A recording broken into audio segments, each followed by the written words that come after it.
여호와 하나님이 이르시되 사람이 혼자 사는 것이 좋다 안 좋다? 네, 좋지 아니하다. 사람이 혼자 사는 것이 좋지 않다. 우리가 좋다라고 하는 그 단어를 이분이 원어로 이렇게 토브라고 이렇게 했습니다. 경나죠 토브라고 하는 것은 그냥 마냥 좋다라고 하는 그런 의미보다는 적절하다, 적당하다라고 하는 그런 단어인데 히브리어에서 로라고 하는 단어가 앞에 붙게 되어지면 로 토브라고 하면은 반대가 되는 그런 뜻이 됩니다. 그래서 호세아서에 보면은 내 백성 또 내 백성이 아니다 라고 할 때 내 백성이라고 할 때 백성을 암니라 이렇게 합니다. 히브리어로 암미 그러면 내 백성이 아니면 로암미라고 이렇게 이야기를 하죠. 그래서 이 좋다, 좋지 않다라고 하는 것은 어떻게 보면은 실제적으로는 우리가 생각하는 건 좋다, 안 좋다라고 하는 것과는 좀 다른 의미를 가지고 있는 것을 살펴볼 수 있습니다. 여호와 하나님께서 아담을 혼자 지으시고 아담을 먼저 지었잖아요. 그러면은 뭔가 아담만 지어놓고 보니까 뭔가 부족해서 또 하나님이 하다 보니까 처음에 둘 바로 창조하셔야 되는데 그러지 못해서 하나님은 실수해서 하나님께서 돕는 배필을 다시 짓겠다라고 이렇게 말씀하시는가라고 이렇게 생각할 수 있습니다.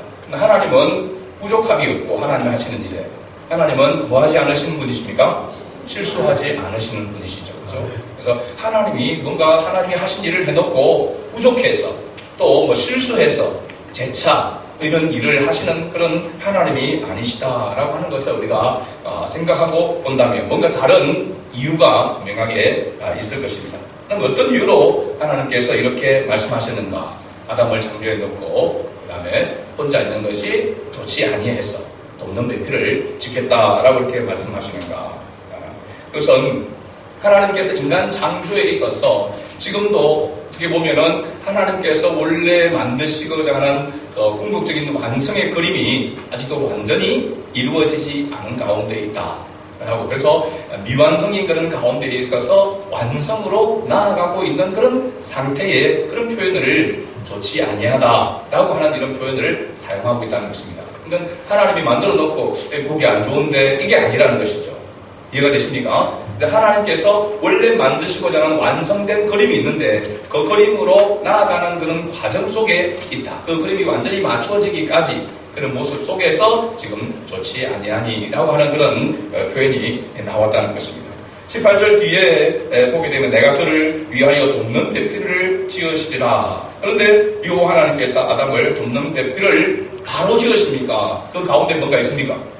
지금 성경을 보면은 하나님께서 사람이 혼자 옛날 성경에는 독처 혼자 하는 것이 사는 것이 좋지 않게 보여서 돕는 배필을 지으시겠다. 그러면 하나님이 바로 돕는 배필을 지어야 되잖아요, 그죠? 근데 그 사이에 뭘 하나님께서 지어서 데리고 오냐면 이 말씀 보면은 19절 보면 여호와 하나님 흙으로 각종 들짐승과 공중의 새를 지으시고 아담이 무엇이라고 부르시나 모르고 그것들을 그에게로 누구에게로? 아담에게로 이끌어 가시니라고 합니다.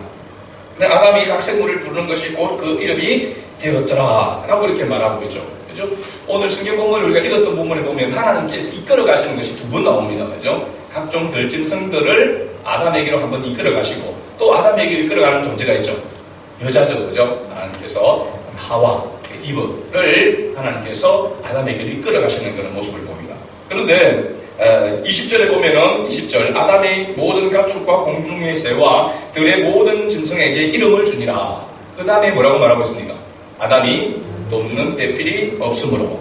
사실 이 부분은 우리 생각해 볼 때에 뭔가 텀이 있다라고 하는 것을 알 수가 있습니다. 아담이 돕는 배필이 없으므로. 하나님께서 어쩌면은 인간에게 돕는 배필로서 생각할 때에 마치 바로 여자를 만드시지 아니하고 하나님이 창조해 놓은 지으신 들짐승들, 공중의 새 이러한 것들을 아담에게로 이끌어 왔다는 사실입니다. 근데 아담은 그것을 보고 이름을 지어 주었습니다. 그런데 아담이 돕는 배필이 없으므로 라고 이렇게 이야기를 하고 있습니다. 이건 뭐냐면 어떻게 보면 모든 짐승, 모든 새, 그 하나님이 창조하신 그 피조물들이 다 뭐냐면 짝을 이루고 있다는 것입니다. 짝을. 그리고 새도 짝을 이루고 암수가 있고, 그죠? 들짐승들도 모두가 다 암수, 짝을 이루고 있는데 자기만 짝이 없는 겁니다. 그죠? 그것을 아담이 스스로 자각했다라고 하는 것을 알 수 있습니다. 그래서 하나님은 원래 아담에게 하와를 지으려고 하는 그런 그림을 하나님 계획을 가지고 있었죠. 그죠? 지으리라 라고 이렇게 했단 말이죠. 그런데 아담이 그것을 스스로 자각하도록. 이 표현은 뭐냐면 모든 피조물들이 다 짝을 있는데 나는 짝이 왜 없나? 라고 하는 그런 것들을 깨달았다 라고 이렇게 이야기할 수 있고, 또 하나는 뭐냐면 세상의 모든 피조물들은 진정으로 인간에게 있어서의 돕는 배필이 될 수가 없다라고 하는 것도 말해주고 있습니다. 요즘 반려견으로 이렇게 강아지들을 많이 키우잖아요. 다 강아지만 아니라 다른 여러 가지 짐승들을 동물로 이렇게 키우는 그런 부분도 있습니다. 그래서 어떻게 보면은 인간의 정서나 이런 부분에서 도움을 주는 그런 부분도 있지만 실제적으로 이러한 것들은 짐승들은 사람에게 있어서 진정한 돕는 배필이 될 수가 없다라고 하는 것을 우리가 생각할 수가 있는 것이죠. 그래서 아담이 왜 다만 짝이 없지라고 이렇게 자각하자마자 하나님께서 바로 그 다음에 하나님께서 21절에 그렇게 말씀하고 있습니다. 여호와 하나님이 아담을 깊이 잠들게 하시니 바로 하나님 작업에 들어가십니다. 그죠? 그가 그 갈빗대 하나를 취하고 살로 대신 채우시고 라고 했습니다. 그죠? 실제적으로 돕는 배필을 하나님께서 이제 만드시려고 한 것이죠. 그래서 그 가운데서 아담을 깊이 잠들게 했는데 잠들매라고 이렇게 말하고 있습니다. 여러분, 잠을 자고 아무리 깊이 잠을 자더라도 하나님께서 수술하시잖아요. 그죠? 옆구리를 여셔서 갈빗대를 빼내시잖아요. 이게 가능하겠냐는 것이죠. 자다가 깜짝 놀라겠죠. 왜 이러십니까? 하는 거죠. 실적으로 생각해보면, 상식적으로 생각해보면 그렇잖아요. 여기 잠 깊이 잠이 들다라고 하는 것은 원어상으로도 깊은 잠을 이야기합니다. 그런데 신학적인 그런 의미에서 보면은 이 잠은 무엇과도 연관이 되어 있습니까? 죽음과도 연관이 되어 있습니다. 실제로는 아담이 죽은 상태와 같은 그런 상태로 두시고 하나님께서 하셨다는 것입니다. 그냥 잠을 자고 있는데 하나님께서 갑자기 옆구리를 여셔서 막 그렇게 갈뼈를 뜯어내는 그런 수술을 하나님께서 하신 거예요. 그러니까 아담이 자기가 그 고통을 느꼈을까요? 못 느꼈을까요? 이렇게 의미적으로 보면 아담은 전혀 고통을 느끼지 못했다라고 이렇게 할 수 있습니다. 고통을 느낄 수 없는 상태로, 우리가 어학적으로 보면 코마 상태라고 얘기합니다. 그렇죠? 그런 상태로 두고 하나님께서 갈빗대를 열어서 내어서 여자를 하나님께서 지으셨다라고 이렇게 말씀하고 있습니다. 근데 우리가 생각하면 이 갈빗뼈가 앞에 그리고 옆에 있습니다. 그래서 옆구리에서 옆구리를 열어서 갈빗뼈를 취하였다라고 이렇게 봅니다. 여기도 또 중요한 그런 의미가 있습니다. 히브리인들에게 있어서 이 옆구리, 이 옆이라고 하는 것 의미는 뭐냐면 파트너라고 하는 겁니다. 파트너요. 또 동등한 가치를 가진 존재라고 하는 그런 의미를 가지고 있습니다. 그러니까 여자는 남자의 파트너로서 또한 동등한 가치를 가지고 있다. 평등하다라고 하는 것을 이야기하고 있습니다. 그러니까 우리가 생각할 때 여자가 남자의 모든 구성물이나 부족함을 채워주기 위한 그런 존재로, 그런 기능으로 창조되지 않았다라고 하는 것을 분명히 말해주고 있는 것이죠. 그리고 돕는 배필이라고 할 때 이 돕다라고 하는 이 말이, 단어가 굉장히 의미가 있는데요. 히브리 원어로 보니까 에제르라고 하는 단어입니다. 에제르라고 하는, 돕다라고 하는데, 이 단어는 실제적으로 하나님만이 사용할 수 있는 그런 단어라고 그렇게 이야기합니다. 그래서 시편 121편 1절과 2절 말씀을 보면 시편 기자가 이렇게 이야기하고 있죠. 같이 읽어봅니다. 내가 산을 향하여 눈을 들리라. 나의 도움이 어디서 올까? 나의 도움은 천지를 지으신 여호와에게서로다. 아멘. 이게 도움이라고 하는 이 도움이 바로 에제르라고 하는 단어와 같은 그런 단어입니다. 하나님께서 도우시지 않으면은 결코 될 수 없는 그러한 것이다라고 하는 것을 이야기하고 있는 건 절대적이고 하나님의 주권적인 그런 의미가 담겨져 있다라고 말할 수 있습니다. 그래서 본문 22절을 보면 여호와 하나님께서 여자를 지으시고 아담에게 시작할 갈빗대로 여자를 지으시고 그를 아담에게로 이끌어 오시니. 여기에 보면 보통 생각할 때에 저도 이렇게 들어서 그렇게 그냥 알고 있는 그런 지식 가운데서 남자와 여자의 갈빗뼈가 숫자가 같으냐 다르냐, 여러분 어떻게 생각합니까? 아담의 갈빗뼈를 하나 취하여서 여자를 만드셨습니다. 그죠? 그래서 남자들은 여자들보다 갈빗뼈가 하나 적다라고 이렇게 그렇게 생각을 했습니다. 그런데 실제적으로는 동일하다. 남자 여자의 우리 갈빗뼈는 12쌍, 24개로 이렇게 되어져 있는데, 지금 찾아보니까 이 흉부가 연결되어져 있는 실제적인 상부에 있는 갈빗뼈는 7쌍이 있고, 5쌍은 흉부가 연결되지 않은 5쌍은 밑에 쪽에 있는데, 이 갈빗뼈는, 밑에 있는 갈빗뼈는 사람에 따라서 숫자의 차이도 있을 수 있답니다. 30명 중에 1명 정도 그런 차이가 있기는 있는데, 실제적으로 보편적으로 보면 남자와 여자의 갈빗뼈는 동일하다. 그러면 우리가 생각할 때에 하나님께서 갈빗뼈를 하나 취하셨는데 어떻게 된 거냐? 아담에게만 하나 없을 수 있습니다. 해초리 위에, 그죠? 근데 우리에는 동일하게 우리의 갈빗뼈를 하나님 떼가지 않았습니까?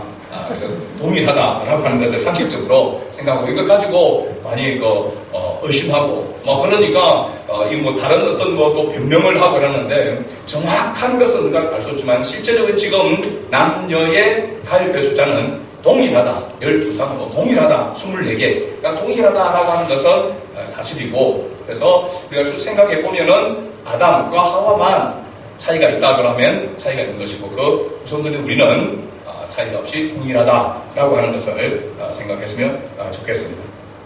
자, 어쨌든 하나님께서 아담의 갈빗뼈를 취하여서 여자를 만드시고 그 여자를 누구에게로?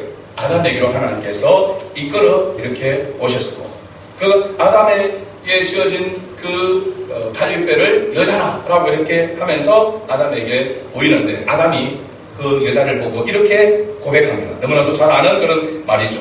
아담이 뭐라고 이야기합니까? 내 뼈 중에 뼈요, 살 중에 살이로다 라고 이야기합니다.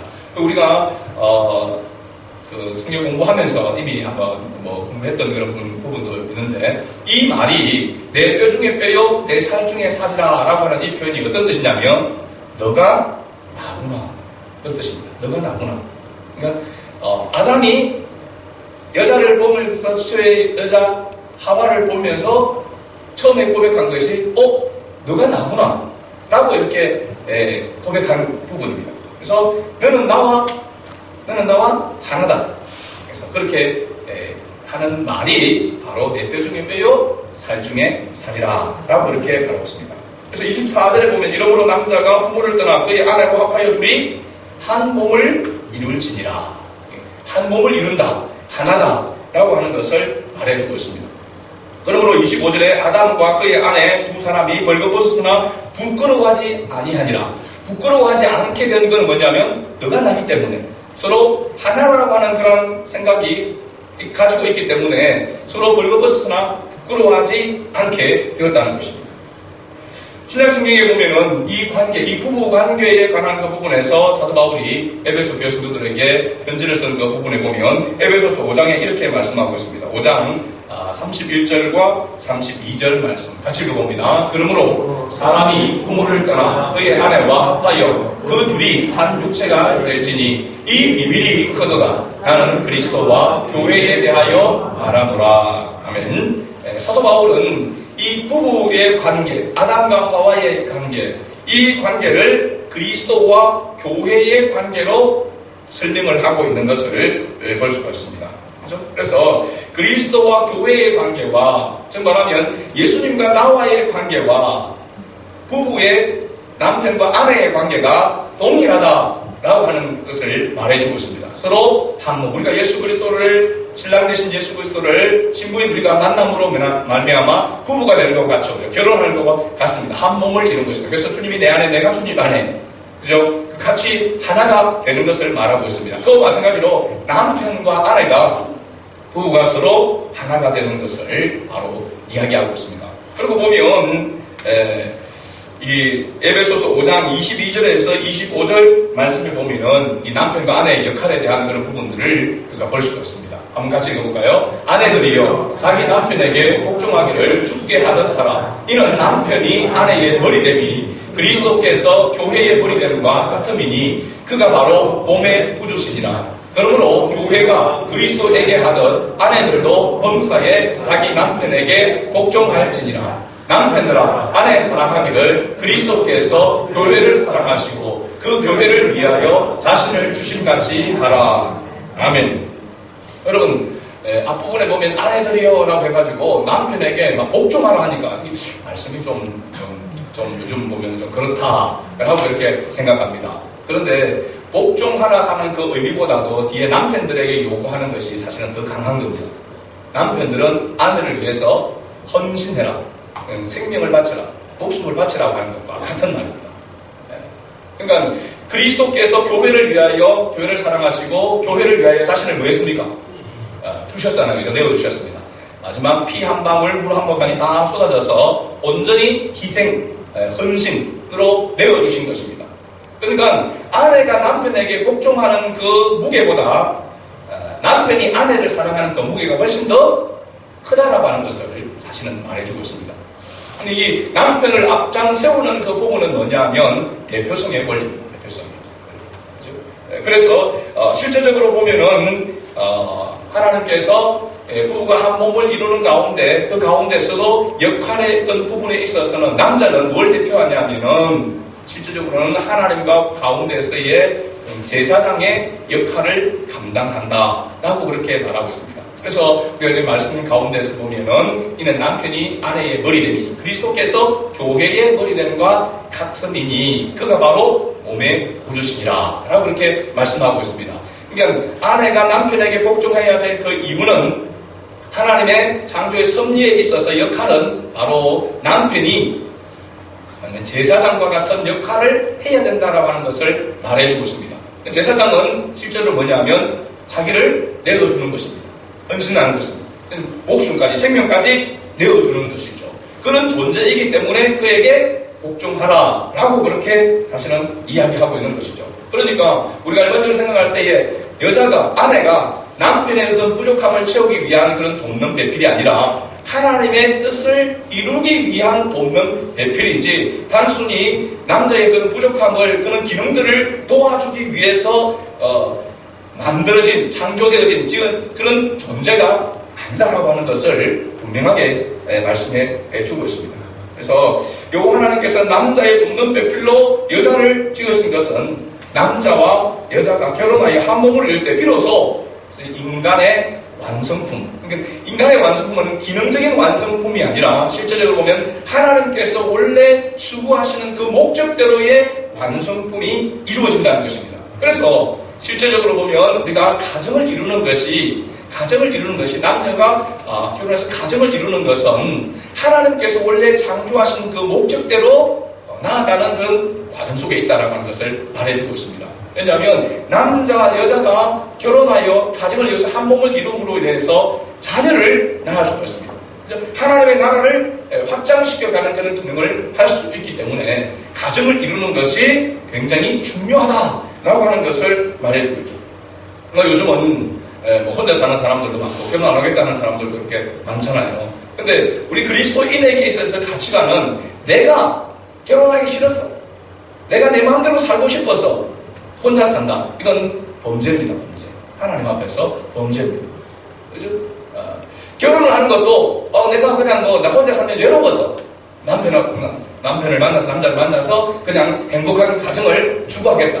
그것도 엄격하게 이야기하면은 범죄입니다.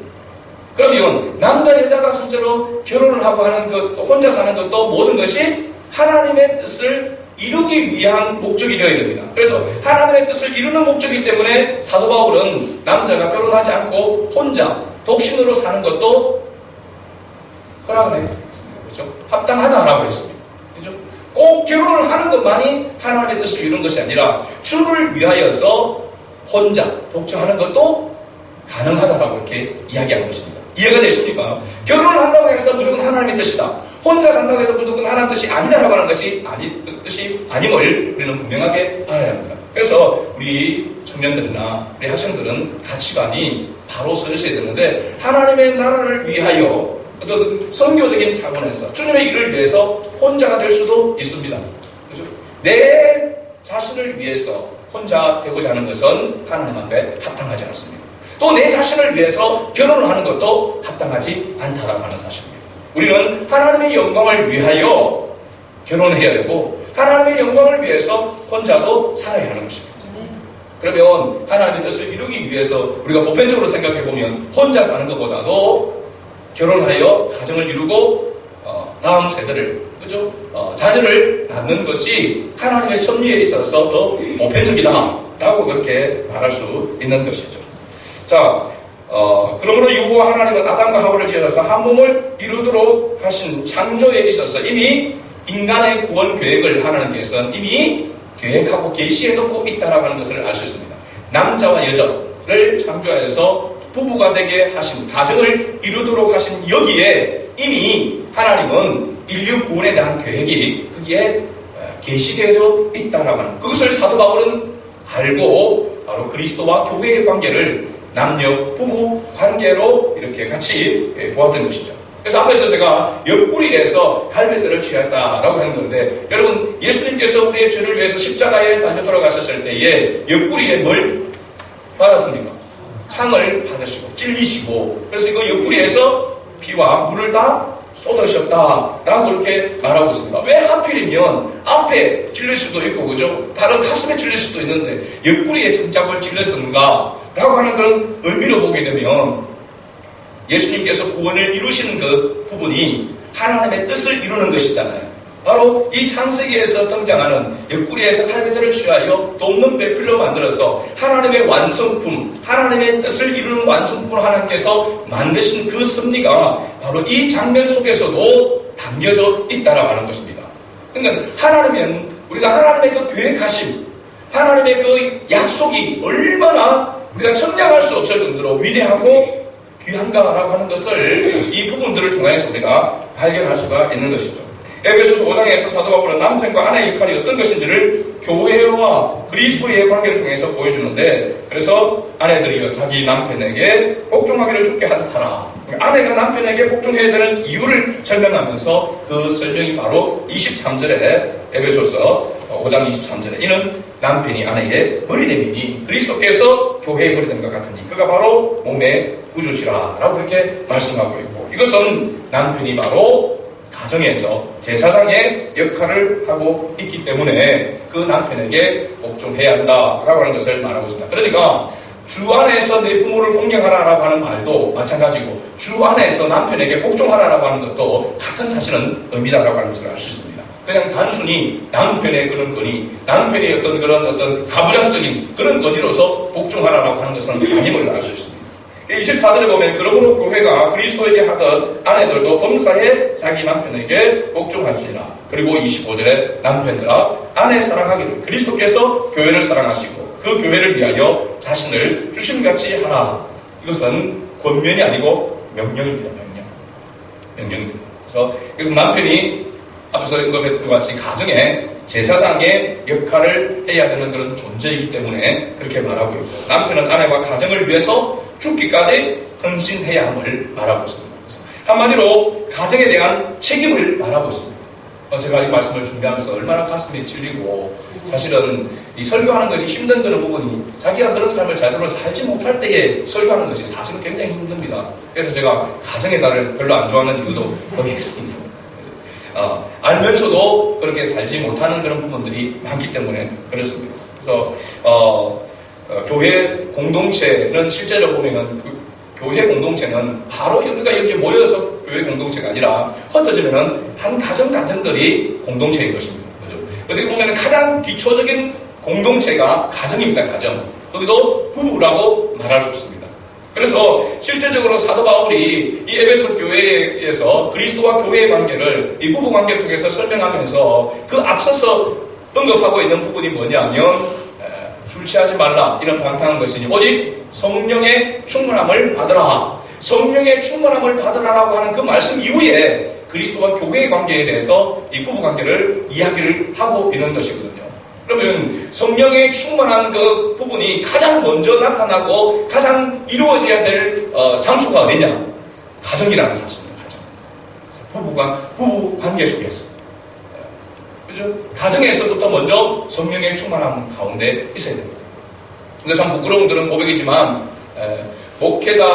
목사가 사실은 교회에서는 뭐 거룩한 것 같기도 하고, 좀 더 여러 가지 믿음이 있는 것 같이 이렇게 보이지만 가정에서 그런 삶을 살지 못하는 그런 부분들도 많이 있습니다. 그렇기 때문에 사실은 부끄러운 것이죠. 그건 목회자뿐만 아닐 것입니다. 여러분, 우리 성도들도 가정에서 내가 교회에서 보이는 것만큼 그러한 또 그런 자세로 내가 가정에서 가정을 세워가고 있는가 라고 하는 그런 부분들을 돌아볼 필요가 있습니다. 그래서 제가 속으로 말씀을 준비하면서 이거 실천하기는 어렵겠지만 그래도 한번 해보자 라고 그렇게 다짐한 그런 부분이 있습니다. 사실은 뭐 성도들 앞에서, 교회 앞에서는 제 아내에게 말을 이렇게 높임말을 쓰게 하지만 집에서는 잘 안 쓰거든요. 잘 높임말을 안 씁니다. 근데 우리가 성경적인 가치를 보면은 아내와 남편을 향해서 우리가 굉장히 서로를 향해서 존대해야 된다 라고 하는 것이 성경적인 원리입니다. 실제적으로. 그래서 뭐 이렇게 표현할 그런 존재가 아니라는 사실입니다. 저는 정말 우리가 성경을 제대로 알지 못하고 하나님의 이 창조 질서와 하나님의 그런 목적에 합당하지 않은 걸 보는. 그래서 뭐 나이가 많고 적고를 떠나서 서로 존대해야 할 그런 존재라고 하는 것. 우리가 다시 한번 이걸 생각하고, 저도 그렇게 다짐을 해봅니다. 집에서 성도들 보는 앞에서만 높이는 척하는 것이 아니라 집에서부터 높이는 그런 생활을 해야 되겠다. 그래서 스스로 그렇게 다짐하고, 제가 입으로 이렇게 고백을 해야 또 그렇게 하려고 노력이라도 하지 않겠나 싶어서 그렇게 합니다.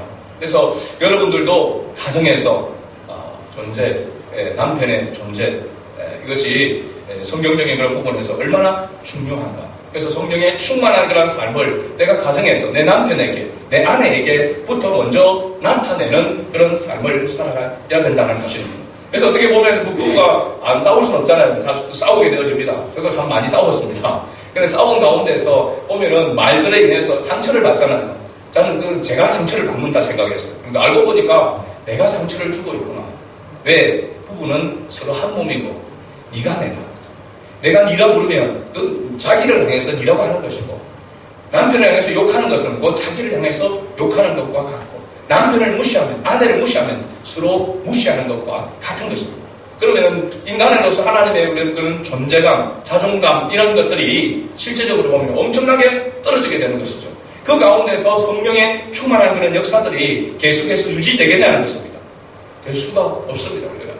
그래서 한때는 우리가 은혜 받았다라고 하면서 내려가지고 혈기 내고 화를 내면 그 은혜를 다 또 쏟아버린다라고 했습니다. 그래서 혈기는 모든 것에 있어 모든 만병의 근원이다.